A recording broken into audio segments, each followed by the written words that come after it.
From the new recording lair located deep beneath the Wine and Spirit store in Ephrata, Pennsylvania. You're listening to the Masonic Lite podcast. Studio 665 presents Masonic Lite podcast. This show is recorded by Masons, for Masons. It is for entertainment purposes only. And please, no wagering.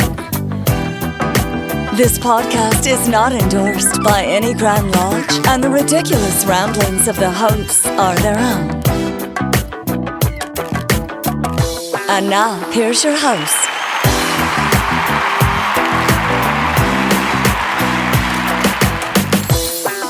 All right, hey everybody, welcome. We're at episode 106. Wow, 106? Wow. 106 episodes of Masonic Lite podcast, brought to you by our friends at Hiram Solomon Cigars. The cigar of the Masonic Lite podcast. And our Patreons. The people that help us out monthly. It's very nice. We appreciate it. You can visit MasonicLitePodcast.com / I'm so wrong. Zencast. No, what am I doing? Patreon.com / Masonic Lite Podcast. There you go. Nice. Yeah, we're all confused because we already have some recordings recorded. We don't really know what's going on. So why don't we I think this show we're going to actually talk about the cigar thing at the Valley of Harrisburg and our interview with the guy from Aruba. It's a thing of beauty, but before we get to that, Tim, what have you been up to for the past couple of weeks? Well, it's as Freemasonry kind of returns a little bit. I have had some. I guess the last thing we did was a couple of rehearsals. I went to the Cigar Lodge in Drums, Pennsylvania, which then there was an accident on the highway coming back, which kept me from getting to Grotto. And done a couple of committee of inquiry visits that were a little out of the way, so I went on those. Other than that, it's been a pretty quiet week Masonically, other than processing dues checks as lodge secretary. Larry, have you been up to anything? Yeah, other than going to Tall Cedars on Tuesday and did the breakfast last week. Didn't get there this Thursday though, but yeah, been doing some things, and I'm glad we're doing Tall Cedars because I'll tell you what, it is great to be able to get out with our brothers and just to get together and have good food, and the food's been pretty darn good there lately. I have to admit, it's just great to get together again. It really is. So, Larry and Jack, since you were both there, Yeah. what was that train wreck of a program? I thought it was quite lovely. It was how do you even say it? It was some like film school shorts of horror stories strung together to be like the Halloween episode. And it was equally intriguing that like the only people that knew it was Halloween costume night were like 3 of the officers. So the rest of us all showed up in, street clothes. And but anyway, no, I mean, I get it. I get what they were trying to do. And one of them was kind of funny and one of them was kind of gross. But, Larry, what'd you think? What I thought was, I've been to many things in my 46, and I would say that is in the top 2 or 3 of some of the worst thing. And actually, they tried, and I got to. They're great guys. We like being there, but as a program presentation, oh my word. I've seen some dandies, and this was one of them. Unfortunately, though, the top one, from what I understand, was when Pete was worshipful master at Lamberton. He brought a snake handler in, ladies' night. While the men were up on the 4th floor at Lodge, the ladies were down below getting educated on live snakes. Yeah, It was a complete reptile show. That was, as Pete said, probably went down in history as the most unbelievable ladies' night presentation ever. But Pete agreed. I mean, Pete mentioned to me at Tall Cedar, he says, I think I've been topped. Pete, you were definitely topped. And I wasn't there for the snake show, but you were definitely Pete. This presentation was kind of fun and just shook my head and couldn't wait to get the hell out I of thought there. the all-time winner was the erectile dysfunction presentation at Grotto. That was definitely one of the top. That will haunt me. That would be the forever. It was horrible, but With pun intended, bone-chilling photos. yes. Oh God, yeah. anyway. All right, so we're doing a show tonight, are we? Is that right? Yeah, well, yeah. Let's get to Josh. Josh, what have you been up to? Not really too much. Just trying to take care of Lamberton. That's a full-time job. How is the reconstruction project coming along? As far as I know, it's going pretty Going to good. be back in it this year? I don't know. I don't think so. No, I don't think we'll be in before January, Jack. Yeah, I'm pretty sure. Well, I've already talked to Millersville Lodge, Charles M. Howell guys, about meeting there through the end of the year. So I talked to Glenn Henry from out there as well, and they're thankful to have people using the building. They have a huge parking lot, so who knows what can happen. yeah, it's they have a nice setup over there. They have a nice lodge room. They have a nice property. So Okay. So I'll give an explanation of our Tall Cedars thing. So I'm trying to get Brother Ken, K-Dog, as our listeners know. He's trying to get everybody to understand that the tradition for Tall Cedars to save on postage and work, we send out a newsletter quarterly. So I need to know what you're going to be doing in October, November, December, in September. So when he decides, 25 days before the meeting to make it a costume party, I'm not going to spend $150 sending everybody a postcard. So that's why we had 3 people dressed in costumes and everybody else in tuxedos. And I'll apologize later in our next episode, but I was missing from a recording, which you haven't heard yet, because I got trapped by a brother, George Grove of George J. Grove and Sons, asked me to go golfing. And apparently golfing with him is a 12-hour excursion that has a lot of extras involved. So, well, let's take a quick break and we'll come back. Jack, have we heard from you yet? No, I talked, but I didn't. My week or whatever. Well, what have you been up to? What have you been up to? We'll make sure we stick with. Well, we had a great grotto meeting, and we also had a couple of degrees at Effort Lodge. So it's good to get back doing degree work again, and I've already started my candidate education / mentoring program back up again. So it's good to be. It's just good to be getting together again. Larry said it. It's just good to be Masoning again.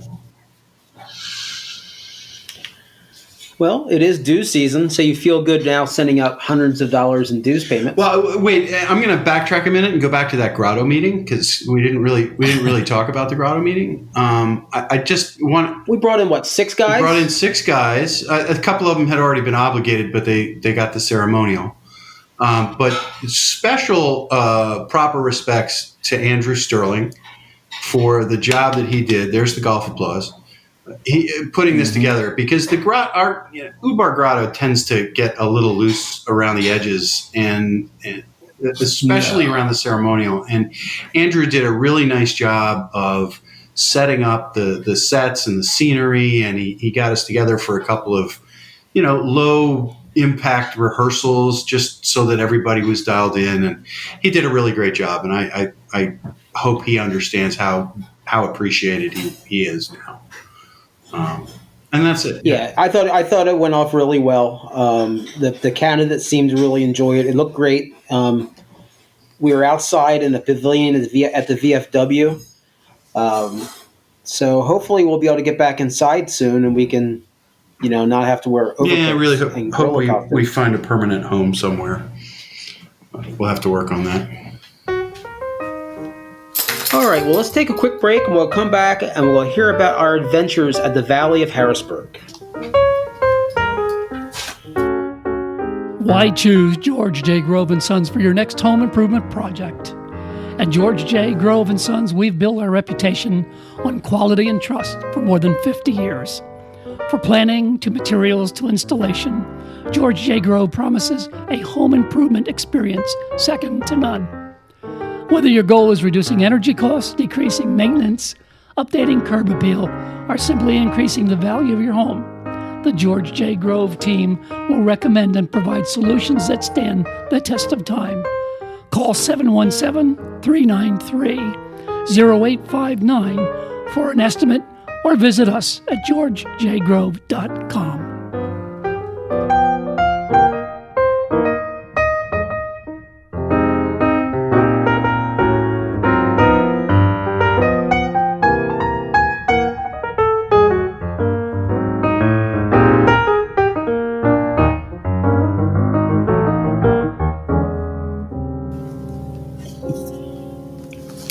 And we're back. Today's episode is about a special event that occurred on September 13th in the Valley of Harrisburg.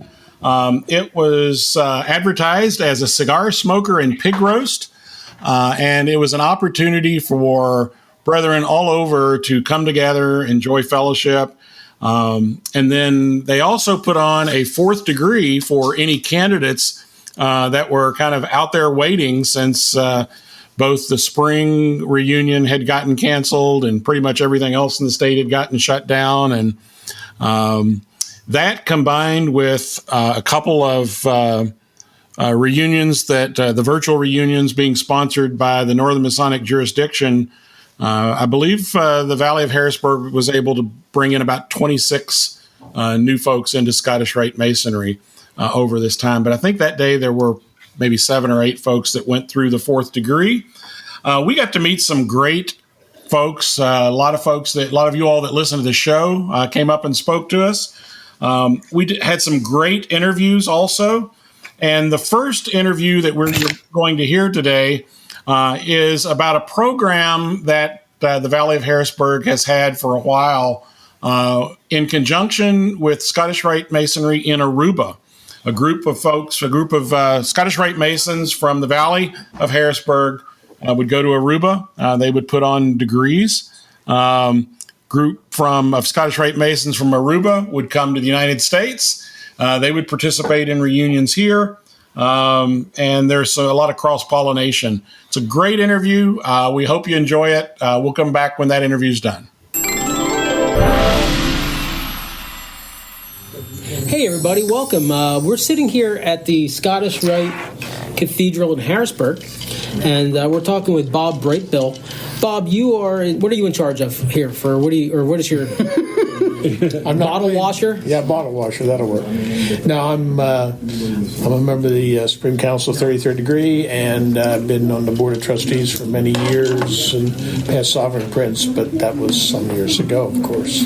Okay, and so tell us a little bit about Scottish Rite clubs, maybe in general, but then more specifically your Scottish Rite club that you are Well, of course, the Valley of Harrisburg has a number of Scottish Rite clubs, but I believe it was 2010, I've been fortunate enough to spend a lot of time in Aruba over the years, and became somewhat involved with the various Masonic groups in Aruba, specifically their Blue Lodge, their Scottish Rite, and another organization called Rose Croix, which is a little different in Aruba than it is here. But anyway, we decided that over the years, a number of brothers from Aruba started visiting our valley here in Harrisburg during our reunions. And we thought, well, it would be kind of nice to have a Scottish Rite club, quote, in Aruba, so we give them some sort of recognition for their efforts to, it's quite a long ways to travel, to go to a Masonic meeting. So anyway, 2010, we formed the Aruba Harrisburg Scottish Rite Club in Aruba. And I think presently we have about 15 members that are members of the Scottish Rite bodies in Aruba, but are also dual members in the Valley of Harrisburg. And every year in May, there's usually a contingent comes up here to our reunion. And this year, obviously, it's kind of screwed up with the COVID, so we're doing well, not me anymore. You guys are... I'm a trader. I transferred to the Valley of Reading. But you guys decided to put on a pig roast and make a meeting and give the degrees casual today. Mm-hmm. Although you did wear a tie, sir. So normally we always wear, as a difference, we always wear a tuxedo actually for our degrees. Okay. I'm considering to find scissors in this room and just capture your tie as a trophy. This one is gift to me, and I always wear it only for a special occasion. It was the day of my initiation, 14 years ago actually, 9th of September. When I was initiated in the craft, and it was given to me by the Grand Master from the Netherlands, who actually went down for the 250th anniversary of the Freemasonry in the Dutch kingdom. Let's catch our audience back up. So now we're talking is Faisal? Faisal, yes. And what's your last name, sir? Barroso. Okay, and he is a Mason in Aruba. And I'm guessing that somehow between you guys going down to Aruba... Right, and anyway, he's at 18th degree in Aruba, and it takes in Aruba, once you get your 3 degrees, which it's 1 year per degree to start with. Then after you're a Master Mason for 1 year, you may petition the Scottish Rite, and then it's 1 degree per year. It's not all these degrees in a day or two. You better not join when you're 70. They do 9 degrees in Aruba, so if you work at it, and I do mean you work at it, you just don't show up for meetings, you can become a 32nd degree in 13 to 15 years. Wow. Compared to our situation. Anyway. Which is like a couple hours. Faisal he's living in Bethesda, Maryland, and he'd like to become a member here in Harrisburg, or a member of the Scottish Rite. And because of our relationship, I said, well, you could join here in Harrisburg. Well, it wasn't quite that easy. Holland does not make things quite as easy as you could do. And it took him about a year of letter writing for them to agree to allow him to join our valley. So he's here. He's kind of starting over again. He took his 4th degree today, and he will go through the regular situation and get his 32nd. I believe it's November 21st. Yeah, and then he'll be a member of the Valley of Harrisburg, and he's also petitioning to become a dual member of the Masonic Lodge here in Harrisburg. Nice. Or my Masonic Lodge. Great. So we have a very welcome to Pennsylvania. Yeah, that's right. What's your Blue Lodge? Harrisburg Snyder 629. Okay, great. So we have a pretty good relationship with our brethren in Aruba, and it's kind of unique in that, as far as I know, we're the only Scottish Rite club that has a Scottish Rite club outside of the continental United States. And to have it in Aruba is fiendishly clever. I commend you on this. Can you imagine going after the traveling gavel there? Oh my goodness, that would be a struggle. So Faisal, so you are an Aruba native, or I was. My dad is from Aruba. My mom is from Spain. Okay. I was born in Colombia. Okay. Yeah, it's like a little mix. And my first name, or for my dad's side, is Arab. So I have all these mixes of cultures and races. That's great. And my wife, I have been married, but we moved to Aruba many years ago. I think we always went back and forth, so I moved to Aruba when I was maybe 9 years old. Okay. So From Spain? No, from Colombia. From Colombia, okay. Yeah, so it's, we have been traveling a lot. And now, since 2 years ago, we moved to Bethesda, Maryland. Well, you can use your Spanish a lot more here. Well, I think it'd be interesting if he gives you a little background on his grandfather.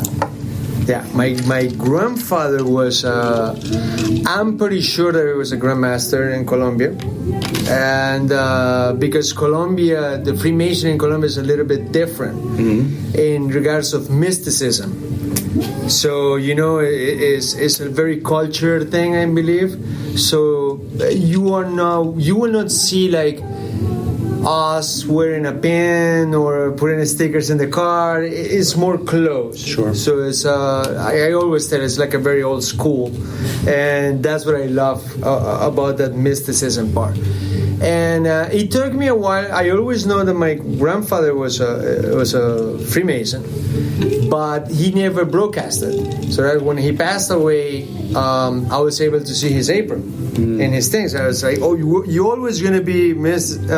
But by then, I was already living in Aruba, and it took me around 3 years. I think I choose the wrong sponsor. No, I'm kidding. It's like joining the York rate in Lancaster. It takes you 3 or 4 years. Just to get the letter back. Yeah, so my sponsor is those, I love him, is one of those treasure board. I always say treasure board guys, black and white, no grade. You're gonna take your time. It's gonna be. You have to learn everything. So yeah, pretty much took me to get my petition around 3 years. After I think he got bored of me, calling him. I think the last 6 months were the breaking point for him. So he was okay. I gotta ask me. Okay, you really are serious. Okay, fine.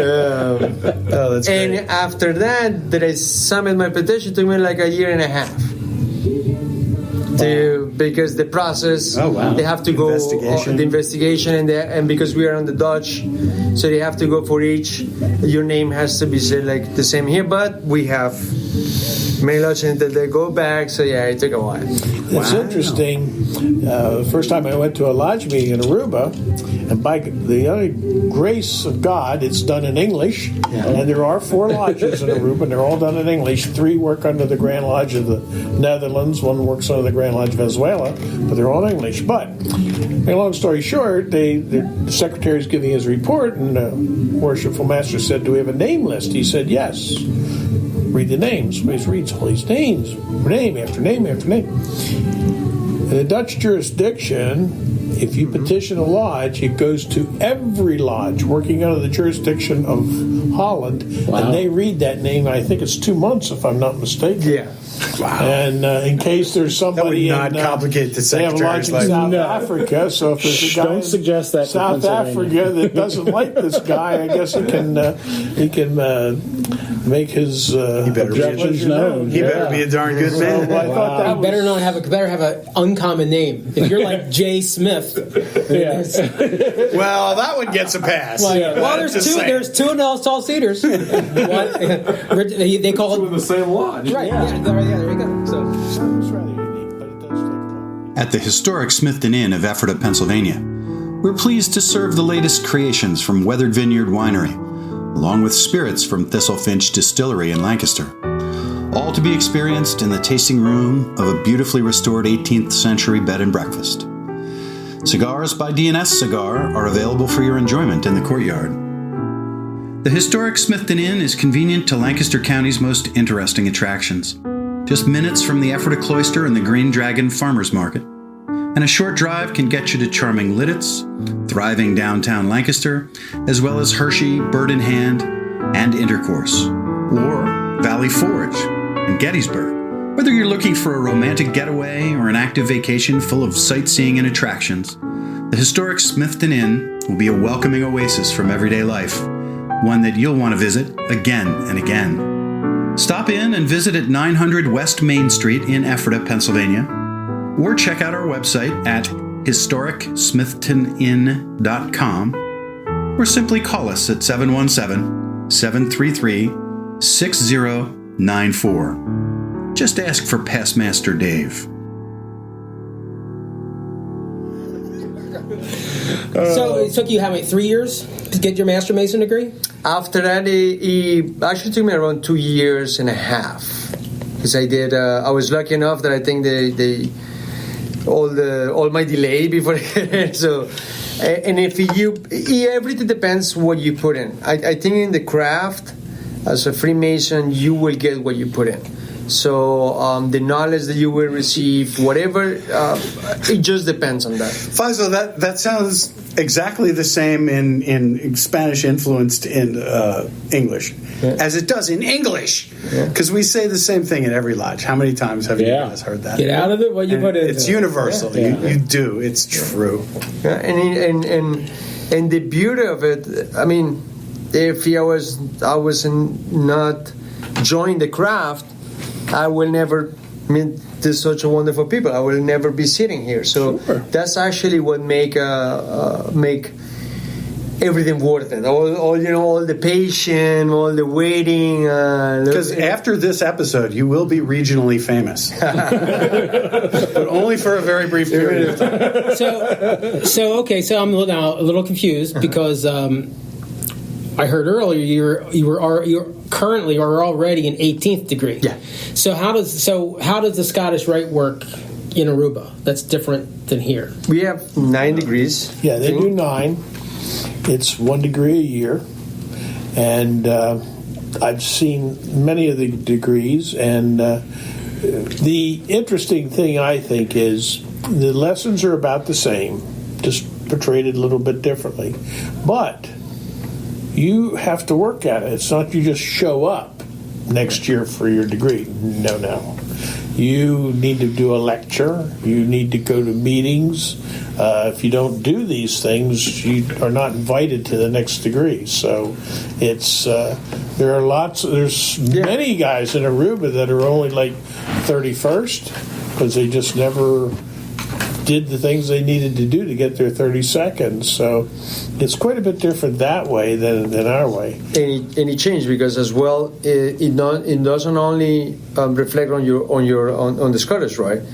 If you don't attend, you're not busy on your Blue Lodge, you might be going to be part of a ritual. You might have done your lecture. You have been to the lectures as well on that degree that you are in, but because you haven't attended to the Blue Lodge on your regular business meetings, that will not let you get your wedges for your next degree. Wow. So, and I guess with only 4 lodges, every Mason knows every Mason.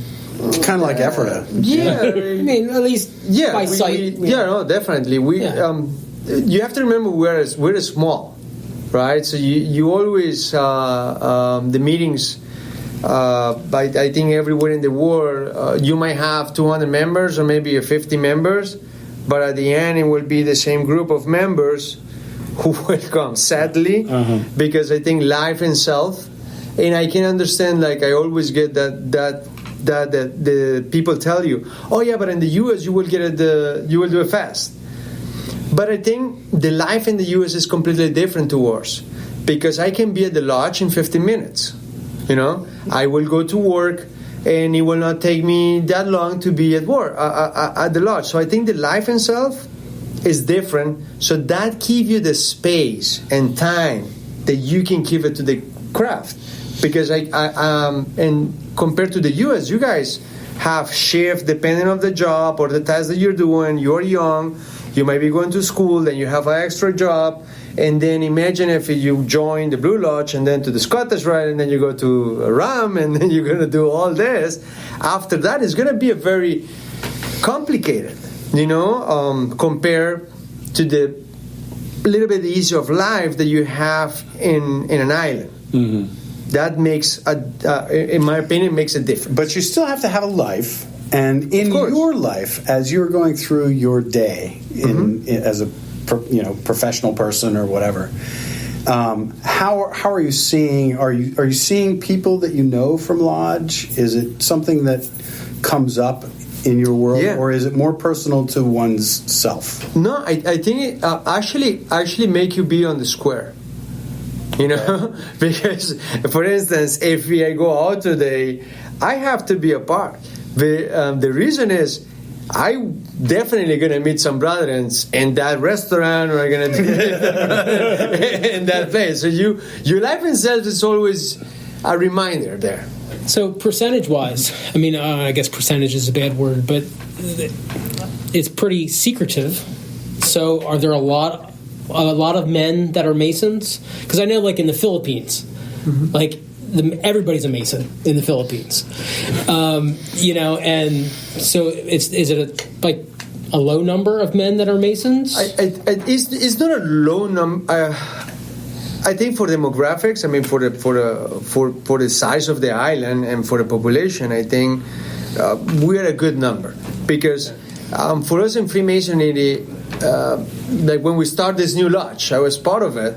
We never look for quantity, we look for quality of men, right? So, and even the process, the selection, for instance, the selection process, or from the moment that you ask the petition, I have seen a lot of brethren or brethren to be who already, oh no, I'm tired, I've been waiting 2 years, 3 years, I haven't heard anything back, so it's not for me. Since you couldn't do that even that selection make it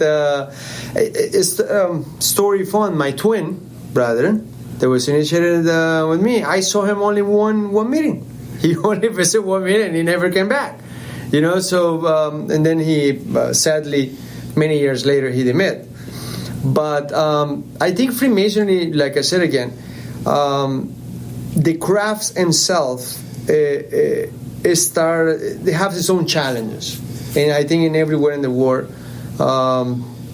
So thank God we have Demolay in Aruba, so we start to build the younger generations. How is Demolay working down there? That's outstanding to hear. Incredibly well. I believe it. I believe it. Both Demolay and Rainbow are very strong in Aruba. Yeah, fantastic. Yeah, there was a brother Junie, a worshipful brother Junie, who started Demolay, and it's been quite good. My son was a Demolay, and he came here because we moved. So he's been trying to get out and a half out. Many Arubans that come here, they were Demolay. The kids are doing really good. Really? Can we put that on a job application or something? I think were you a Demolay? They help them in college. I think when they sign up their applications, that if you were a member of a club, they put in. But for the kids themselves, I have seen it how he helped my son. Interaction, how to talk in public. I wish we had Demolay when I was a kid, or even my dad or my mom would push me there. But not in every family is the same, because my daughter went to a Rainbow meeting. The information even is just no, this is not for me. But I have seen some Demolays that they're more Masons than the worshipful masters that I have seen. The rituals, the way the pride they take of the chairs is so amazing. That's a thing I've seen in Demolay is the expression in their faces when they get it right, and they do the ritual right, and they just say, I've got one line, and they hit it, and it's right, and they just explode. Yeah, it's so fun, and it's beautiful. I help him many times. Sadly, because for those years I used to travel a lot for work, I miss a lot of meetings. And for instance, I should have been 32 by now. I think maybe 5 years ago. But because I wasn't for my job, I will be traveling a lot. I would still come when I was in Aruba. I would still come and go to the meetings. But hey, Faisal, sorry, You might have to change the job. That you don't get your wages because you were not there.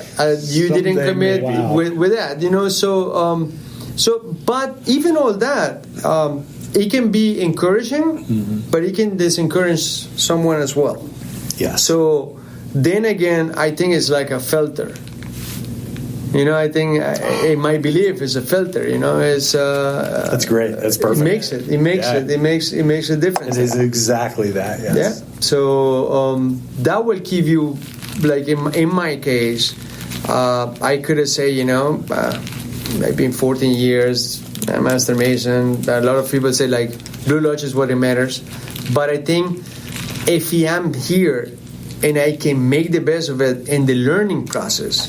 Why learning? Because I've been learning a lot of symbolism different because it's different applications, and I'm in a great advantage because I can learn from both sides and I can actually start from scratch, and that is beauty. So going back in your culture there in Aruba, are you? Because there's something about Freemasonry and especially Scottish Rite Masonry that yes, there's this active thing that is of this sphere, but there's something more. Is the fraternity down there more dialed into that than we are here?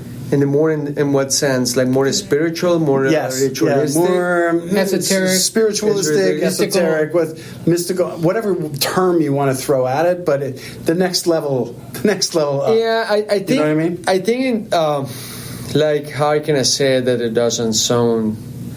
I think in every culture, in every body, or in every organization, in my opinion, what I have experienced is we have three types of brethren, and each of them, they are important to the craft. You have the brethren that they are more into the organization. Like I want to be a worshipful master, but let's talk about, or I have to be this or that, and by this year, and they work so hard for the organization. They might not be enlightened. Then you will get someone else they're more into the ritual part, so they will go more into let me do an autopsy on this ritual and get what I can get from it, how I can interpret, how and then you will have the brethren that will go more into Bota, Kabbalah, and that is and that makes it beauty. And you have the brethren that will go to the columns, they always be there, but if you tell them, can you do a catechism, they will be no. But those brethren, they are the ones who will call you when you are sick. They are the ones that will come to and fill those columns. Exactly. So I think every brethren is like I said at the beginning, like everyone said, you will get from the craft what you're looking for and what you seek.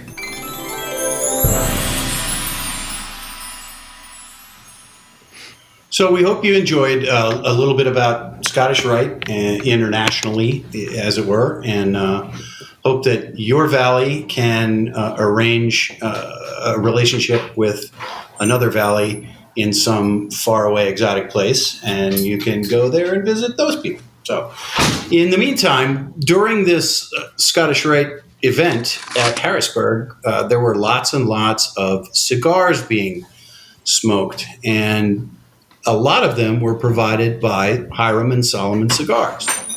Now, we've been seeing Hiram and Solomon Cigars all over the internet and all over everybody's Facebook posts, and it was a lot of people's first chance to really explore them. And they were there. They had a table, and they were providing us with smokes. And as we were kind of enjoying their cigars, somebody, and I forget who it was, had the bright idea of saying, "Oh, we should ask them if they want to sponsor the show." And I, not having any fear of prospecting, just jumped out of my chair and walked over to the table and introduced myself and told him who we were, and I met Fuad and his wife, Romy. and just chatted with them for a bit, and they have become our official cigar sponsors. We need a new bourbon sponsor, by the way. Absolutely. We need to definitely work on that. Yeah. But we have a cigar sponsor, and that is Hiram Solomon Cigars. And there's a bunch of different blends. So whatever your cigar choice is, they probably have a blend from the entered apprentice to the Grand Master and everything in between. But Tim did some interviews with them, or did an interview with Fuad and Romy while we were there, and I think we're going to drop into that right about now. Hey, this is Tim coming to you from the Valley of Harrisburg Cigar Smoker and Pig Roast, and today we are joined by one of the owners of Hiram Solomon Cigars, a Masonic-focused cigar company. I believe you all are out of New Jersey. Yes. And today I'm with Fuad Saudi, and it is so good to have you on our podcast today. It's so good to be here. It's a beautiful weather, beautiful company here. I can ask for better than this. So tell me a little bit about your company. I know a lot of our listeners are frequent smokers of your cigars, but tell us a little bit about your company. We started about 5-6 years ago with my partner. We wanted to raise some money for the Lodge Scholarship Fund, and it started as a hobby, a fundraising, and from there we couldn't even dream to realize that we became the fastest growing boutique cigar in the world 3 years in a row now, and we keep on growing. We're in about 600 lounges in the US and 30 countries, and part of the proceed always goes to Shriner Hospital, dyslexic centers, and Coast Guard.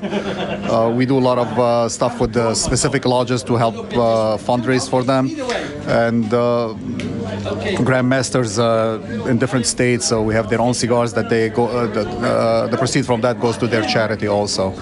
All our cigars are highly rated, made at the Plasencia factory in Nicaragua, and they're all perfectly appeals to everyone, from the enter apprentice as a mild cigar to the Veil Prophet as being full body cigar, and the Grand Architect. In a few weeks, we'll be introducing the new cigar called Kuramas. That's for the new incoming Grand Master of New Jersey, and it's going to be our first cigar in the Dominican Republic. That is awesome. Made by Abe Flores from the PDR. Okay, Abe Flores. That's great.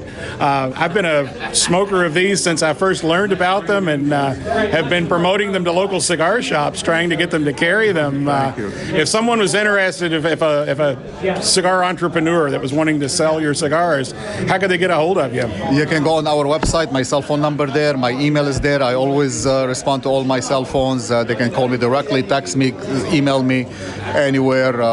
The best support we can ask, go to your local retailer, ask them to carry our line, because every cigar we sell, again, goes to charity.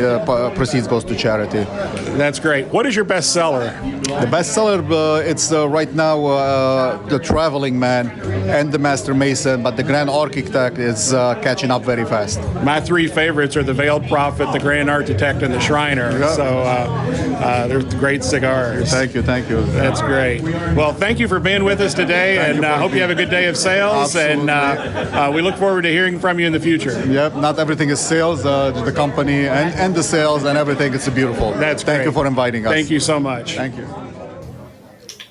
And we're back. As Jack said before the interview, Hiram Solomon has now agreed, and you'll hear throughout these shows the official cigar of the Masonic Lite podcast, and we are certainly thrilled to have them as a sponsor.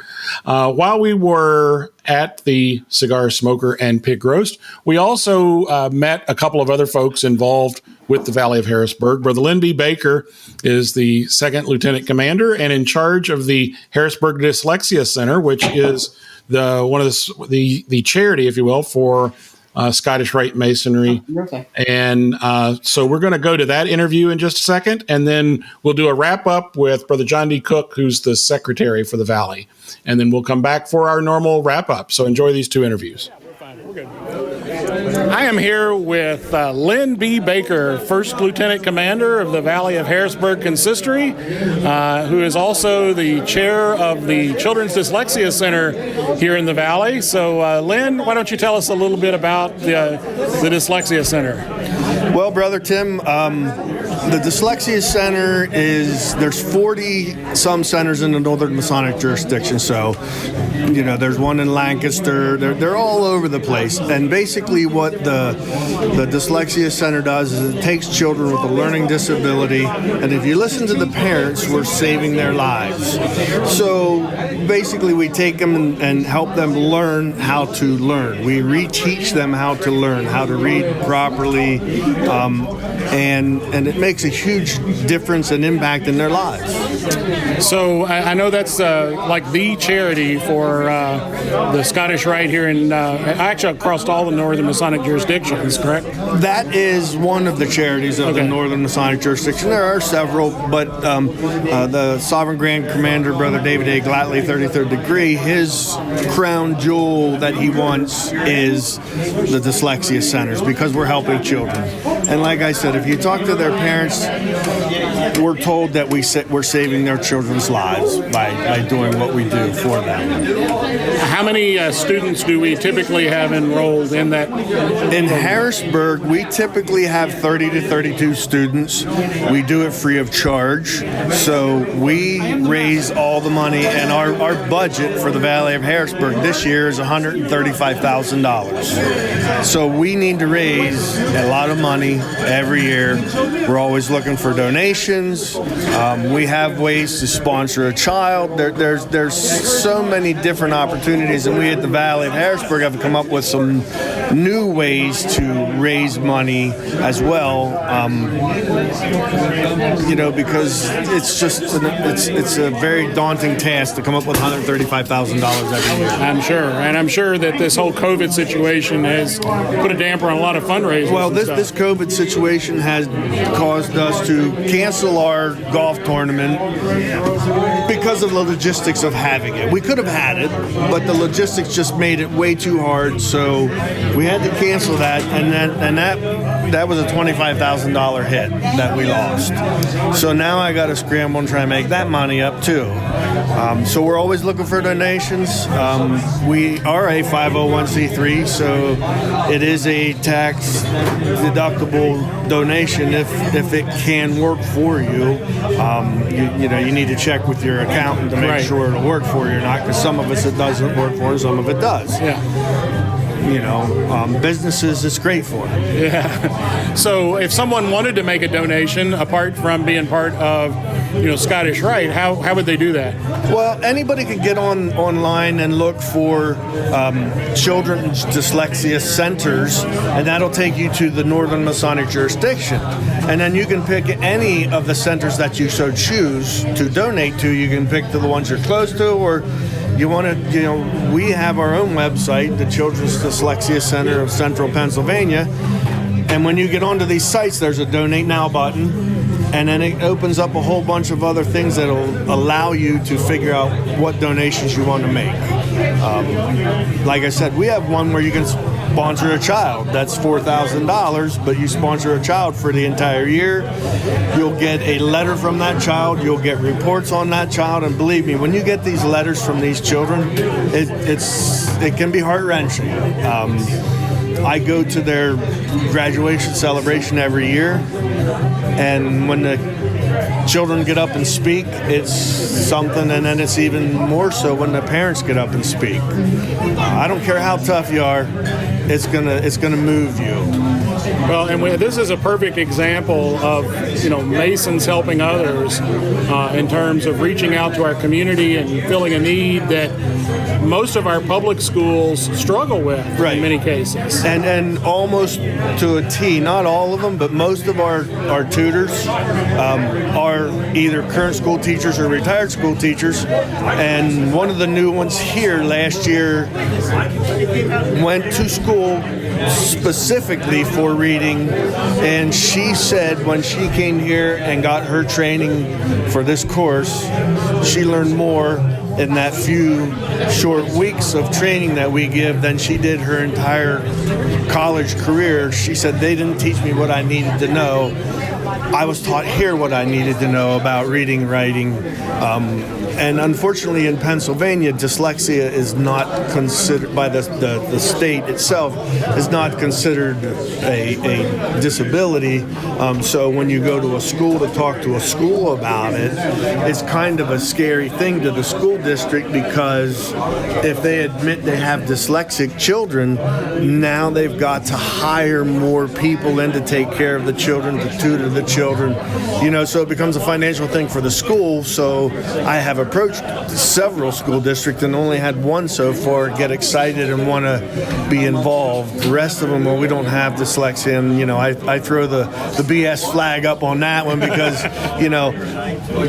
everybody has it in every school. When I came in as the board chair and sat down with the two co-directors downstairs, and we're talking, they're smiling, and I'm like, yeah, I have some dyslexic tendencies and I have a little bit of dyslexia in me as well. I know that.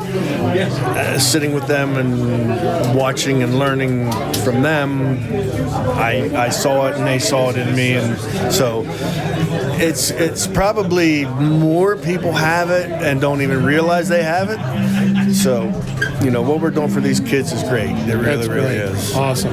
Well, before I let you go, let me ask you to change hats just a minute. You're also District Deputy Grand Master for the 46th Masonic District. Yep.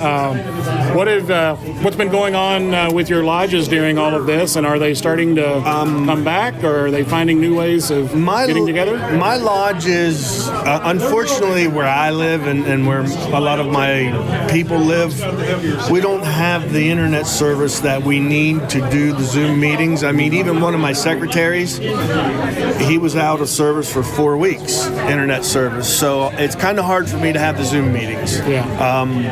I did a lot of in-touch, person-to-person phone calls with my lodges over the summer. My lodges are all meeting again and having a very nice turnout. Good. We're hitting the state maximum. Yeah. And I'm satisfied with that. That's good. I've got lodges calling me and emailing me, is there any way we can do a third degree? Unfortunately, the Grandmaster said no, and I can't override him on that. Yeah. And I'm not even going to ask for a dispensation on that. Yeah, well, we'll eventually get back to those, but certainly we can do those first and second degrees. I'm hoping real soon, because I mean they're getting stacked up in my district, and in my lodges. My home lodge, we have 7 ready to roll, lined up to be gone through the degree work, and I don't want to have 7 guys waiting for third degrees, but it is what it is, and I'll do what we can do. All the food's going into the ballroom, guys. Great. Well, listen, we really appreciate all the work that you do with the Dyslexia Center. As you said, it's a great charity, and it's great to have you spend some time with us today. Right, thank you. And like I said, if anybody wants to donate and they can't figure it out, they can get a hold of you guys, and you guys can get a hold of me, or they can email me at or email the Valley of Harrisburg. We can make it happen, whatever we got to do. If someone wants to help, we'll take help in any way. Volunteers, too. Great. We always need volunteers for our fundraisers. Absolutely. Thank you. All right, take care. Thanks, Bro Tim. So I'm here with the illustrious John D. Cook, 33rd degree, Valley of the Harrisburg Secretary. John, a great day here at the Pig Roast and Cigar Smoker. Tell us about the event. Well, Tim, we had about 130 people registered for the event. Unfortunately, about another dozen who were too late to get in here. But we did have an excellent day. We had 16 brand new Scottish Rite Masons join the Valley of Harrisburg. They'll get the virtual reunions over the next couple of months, and then we'll have a big reunion November 21st back here at the Valley. We had a nice pig roast. Eric Joyner is our guy with the caterer, did a great job. Lots of good folks out here. Just a good time was had by all. A good band, Billy, Bub, and a girl. They're a great band from up near Jersey Shore. Came down, did a great job for us. Really pleased with how everything went for our first ever Cigar Smoker Pig Roast. And we had a variety of folks here. I noticed that while there was a good contingency from the Valley of Harrisburg, there were some folks from Scranton and other valleys. Reading, I know, was well represented, and good diversity of folks here. Yeah, we put it out to all the valleys across the state, so everybody was welcome to come. And yeah, Reading was here, Lancaster, Harrisburg, Scranton, Allentown, Williamsport even. So yeah, a lot of guys came out. I think it's a testament to the fact that we're a little bit Masonic starved right now thanks to COVID, and so any opportunity we can get together, it's just a great time, and guys wanted to be out, and we were. And we had some other groups represented. I know we had the Hiram Solomon folks here. People were excited to see, and some folks were introduced to them for the first time. We had the Grand Smoke here with the Cigar Lodge. Of course, we were here with the podcast. Good day all around. Yeah, it was really a great day. The Hiram Solomon folks, they make a great cigar. We invited them to come out. They were happy to make the 3-hour drive. That also helps with attendance because a lot of us are cigar smokers, and they make a great cigar. And the Grand Smoke, of course, was here, so this was an official Cigar Lodge #1 function. Yeah. So that brought in its own group of people, and we're going to make this an annual event, and I really hope that over the next couple of years we might see 200 or more people come to this. I was going to say the reception of this was really good, so it should only build from here. Yeah, I believe so. I really do. I think people are starved to get together, and it's an outdoor event, and the weather was pretty kind to us. We got a little bit of a sprinkle, but pretty much the weather was really nice. We had lots of pop-up tents, so good company, good food, great music. It was a great day. Good Masonic day. Well, a great thanks to all of you with the Valley of Harrisburg, with everybody involved. Just did a super job. Look forward to many, many more of these. My pleasure. Happy to do it. And again, anything we can do to get Masons together, it's a good thing. This is a great way to spend a Sunday with 130 brethren and some of their wives, and it was just a great time. Well, thanks for everything, and we look forward to these in the future. Yes, sir. Thank you, Tim. As far back as the mid-1800s, records exist describing the pre-meeting tradition of brethren smoking cigars during and after gatherings. To this day, the practice of smoking cigars remains very much alive in many lodges. This custom is considered a time for brethren to relax, exchange ideas, and enjoy the simplicity and fellowship that is the very essence of our brotherhood. This is what Hiram Solomon Cigars is all about. Our starting principles are to bring Masonic brethren together in the harmony of a good cigar.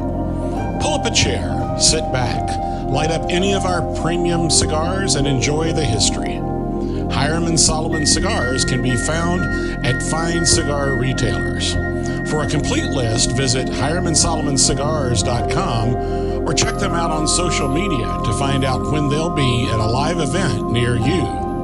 Hiram Solomon Cigars is pleased to be the official cigar of the Masonic Lite podcast.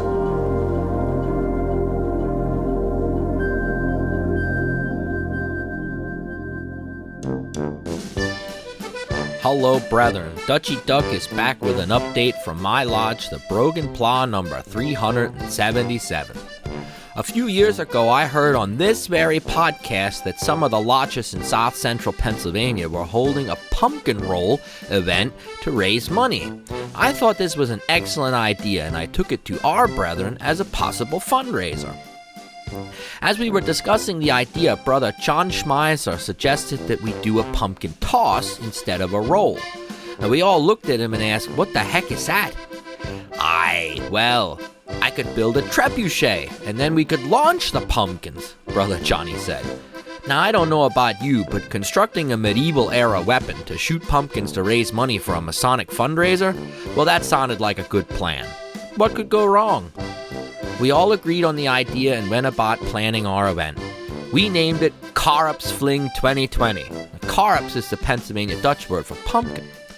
We had vendors sign up to sell all things pumpkin, pumpkin butter, pumpkin whoopie pies, pumpkin beer. If it was orange and pumpkin related, we would have it. The Yeager family volunteered to host the event at their farm. Now they have a huge meadow with a very large pond right in the middle of it. And the idea was that the pumpkins could fly into the pond and whatever was left over could be fed to their pigs. Finally, the day of the event arrived. We had wagons full of pumpkins and Brother Schmeiser's trebuchet was in place. It was straight out of the year 1315. He even painted a square and compass on the side of it. The way we set up the rules was that people could purchase a pumpkin, and then after it was loaded on the trebuchet, they would have the privilege of pulling the string and send that gourd into the air. The weather was perfect. The air had that crisp bite that only an October day in Pennsylvania has. You could smell the leaves mixed with the aroma of warm apple cider. The day was going great. Each time a pumpkin was launched, the crowd cheered. Everyone was in a positive mood and glad to be thinking about something other than COVID-19 or the election. At about 2 p.m., Brother Elias Schmidt walked over to the trebuchet and asked Brother Schmeiser if he could launch a pumpkin. Well, of course, he said.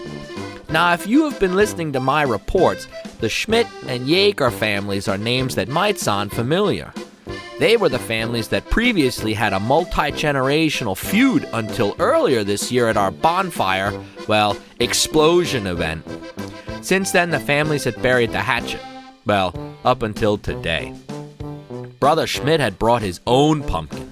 Unbeknownst to us, he had previously cut it open and had filled it with fresh cow manure from his prize heifer, Sally. He placed the pumpkin on the trebuchet and walked up to pull the string. Right before he let it go, he turned the trebuchet about 20 degrees to the left. It was pointing straight for the Yeager's milking parlor. Before any of us could say anything, he let that baby fly. We watched as it sailed through the air. We all yelled that it was headed right for the barn. All at once, she hit, and boy was it a direct hit, right on their large exhaust fan. That's right, the pumpkin filled with bovine feces hit the fan. The contents of the pumpkin were sprayed all over the nice wide walls of the milking bays. Ay, yumma, it was smeared all over the place. Brother Yeager made a beeline for Brother Schmidt.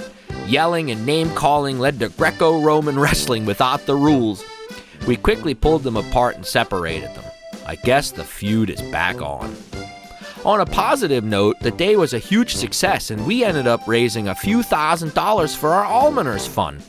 All in all, it was a great day full of fun, flying gourds, and fellowship. On a side note, we agreed to give Brother Yeager a few bucks to help with the cleaning effort that he was about to engage in. Till next time, work hard, stay plumb, and out in the lights when you leave the room. To learn more about the Pennsylvania Dutch language, culture, and history, please visit my website, padutch101.com, or my YouTube channel. Just search Doug Maidenford.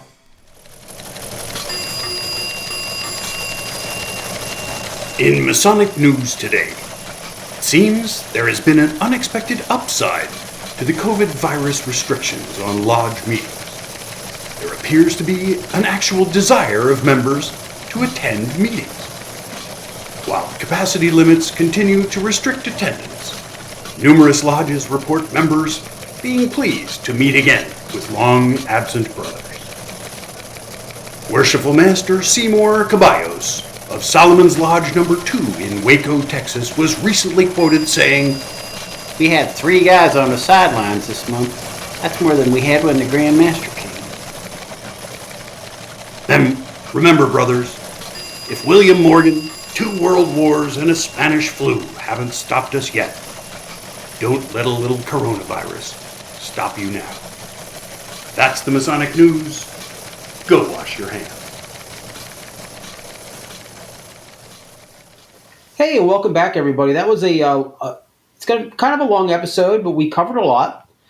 You've also heard from Dutchie Doug, and you've heard from our news director, Brother Walter Cronkite. So let's hear a little bit about what each of us has coming up. Jack, what do you have coming up in the near future? Nothing. Excellent. And you're up in, you're visiting your grandkids, and what's the weather situation in October 30th? It's lovely. Autumn in Massachusetts includes 6 inches of snow, so I'm ready to go home where I don't have to shovel partly cloudy.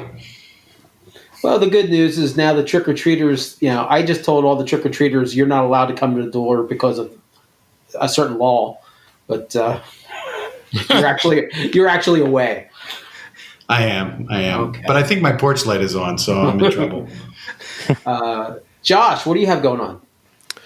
Well, I guess the day after this episode will come out, I'll have my stated meeting, and we'll be doing that at again at Charles M. Howe Lodge, and I think that's about it. Were you aware that there's a bar in that parking lot? Yes, I was. Okay, I just thought that's a good tip. A bunch everybody. Of the well, not a bunch, but a handful of officers went over there for a adult beverage after our meeting. Excellent. Nice. Sounds so mature. Yes, it is. Larry, do you have anything going on? I will not be at Lodge. Goose and Gridiron on Thursday. We'll be there. We'll alert the media. Tim, what do you have going on? So the day that this episode drops, Eureka West Shore Lodge number 302 will have its November meeting. And then on the 14th of November, there will be the third, I believe it is, maybe the fourth, in a series of virtual reunions sponsored by the Northern Masonic Jurisdiction. Those will be shown. You can watch those at home, but there's also been a small gathering of folks that have come together in the Valley of Harrisburg to watch them up on the big screens. So if you're in the Harrisburg area, drop by on Saturday morning, November 14th. The show starts at about, I think the registration's at 8:30. I think the first degree or the fourth degree is at 9 o'clock. Check the calendar on that for the time. I'm not sure about those times. And then on the 21st, I will be participating in an actual face-to-face reunion with the Valley of Harrisburg. So that's kind of the extent of my Masonic work, other than secretarial stuff. Well, I kind of forgot one important thing in the beginning. I was at the Pennsylvania Grotto Association up in. Oh yeah, that's right. Up in Pittsburgh, and for some reason, these suckers elected me president of the Pennsylvania Grotto Association for the ensuing Masonic year. And so we're going to be having two meetings. Our spring meeting will be the April 23rd and 24th in Lancaster, Pennsylvania. And then we're going to have a fall meeting the, I believe, third weekend in October. And that'll be at a brand new grotto called Beersheba Grotto. And I may have some of the specifics wrong here, but this is a good teaser for you guys. Jay Laser and Chris Gibson, friends of ours, located a box in the Lancaster Masonic Center, buried deep in the catacombs, and it was entitled Pennsylvania Dutch Farm Degree. Huh. And apparently there was the Shrine Club used to put on this degree in the 80s and 90s, and then it kind of got forgotten about. The 1890s? Yeah. Well, with the Amish, it really doesn't matter. Oh, that's true. So we have permission from the potentate of both Raja and Zembo that we can steal this degree. So the idea is going to be that while folks are in Lancaster, we're going to allow any Master Masons that on that Saturday, the 24th of April, to come out and get this degree. So there'll be some national officers there from Grotto, and hopefully you guys won't embarrass me too much.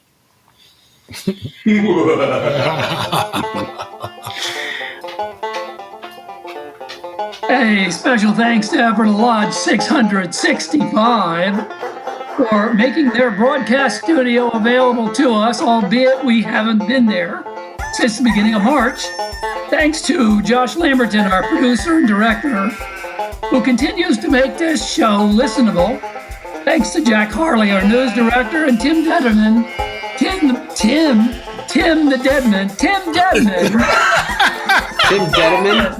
Deadman, our marketing director. And to our Masonic Lite podcast contributors, Michelle Snyder, Jim Stevens, Doug Maddenford. Here's one more thing, too. When I was in South Carolina, I got to tell you this story. We had a little old guy who showed up at Lodge. I mean, he was just a really old guy. His clothes didn't fit him well, but I mean, his suit and tie on. And he told our Tyler we were outstanding in the lobby some here to get my fellowcraft degree. Well, he wasn't on the list. We look at him.